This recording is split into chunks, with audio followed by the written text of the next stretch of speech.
Seizures are caused by abnormal electrical activity in the brain. A common cause of seizures is epilepsy, a chronic condition with no immediate underlying cause, but seizures may also be caused by injuries to the brain, a stroke, drug overdose, or high fever. In a partial seizure, only part of the brain is affected. The casualty may experience a tingling or twitching in one area of the body. In a generalized seizure, the whole brain is affected. The casualty may be able to give some warning that a seizure will occur.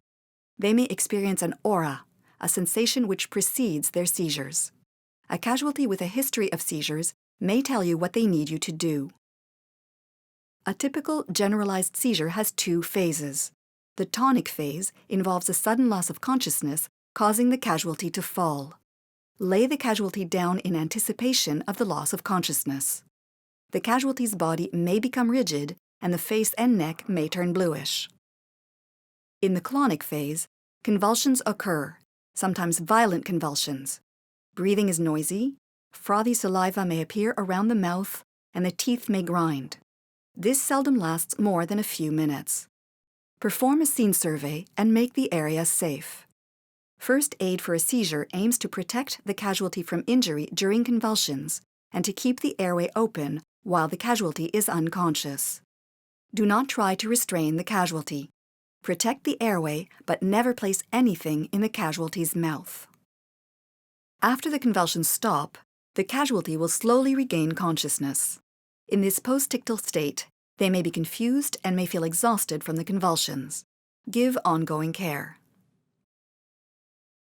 Take a vital sign record and perform a head-to-toe examination to determine if there have been any injuries from the convulsions. The first aider should consider calling for medical aid if there have been injuries, if the casualty remains unconscious for more than 5 minutes, if there is a second seizure within a few minutes, or if this is the casualty's first seizure. A rapid rise in core body temperature, usually caused by a fever, can cause convulsions in infants and children. A fever emergency is when the temperature, taken in the armpit, is 38 degrees Celsius, 100.5 degrees Fahrenheit or higher for an infant, 40 degrees Celsius, 104 degrees Fahrenheit or higher for a child. A fever emergency requires medical attention. The first aider should contact the infant's doctor and follow the advice given. First aid for a fever emergency involves cooling the casualty by sponging with lukewarm water and the appropriate dosage of acetaminophen to lower the body temperature. If convulsions occur, the first aider should handle the casualty as for any seizure casualty. Protect from harm and maintain the casualty's airway.